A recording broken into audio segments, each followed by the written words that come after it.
আজকে ক্লাস 8-এর সায়েন্সের পেজ 113-তে যে ছক আছে সেটা নিয়ে আলোচনা করব। NaCl এটা Na+ ও Cl- আয়ন উৎপন্ন করে, এটা তড়িৎ পরিবহন করে, তড়িৎ বিশ্লেষ্য পদার্থ। নেক্সট হলো চিনি, আয়ন উৎপন্ন করে না, তাই তড়িৎ পরিবহনও করে না, তাই তড়িৎ অবিশ্লেষ্য পদার্থ।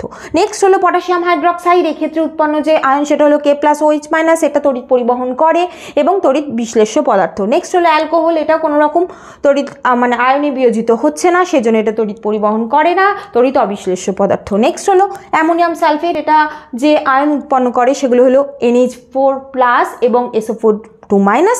এক্ষেত্রে এটা তড়িৎ পরিবহন করে এবং তড়িৎ বিশ্লেষ্য পদার্থ। নেক্সট হলো সালফিউরিক অ্যাসিড, এক্ষেত্রে যে আয়ন উৎপন্ন হয় সেটা হলো H+ এবং SO4(2)। এটা তড়িৎ পরিবহন করছে এবং এটাও তড়িৎ বিশ্লেষ্য পদার্থ। নেক্সট হলো পটাশিয়াম নাইট্রেট, এটা K+ এবং Na3- উৎপন্ন করছে, এটা তড়িৎ পরিবহন করতে পারে এবং এটা তড়িৎ বিশ্লেষ্য পদার্থ।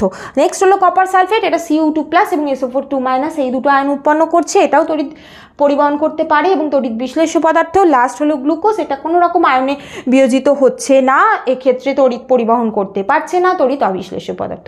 এই যে ছকটা ডিটেলসে বুঝতে আমার চ্যানেলে গিয়ে দেখে নিতে পারো, ক্লাস 8-এর প্লেলিস্ট, সেখানে পেয়ে যাবে।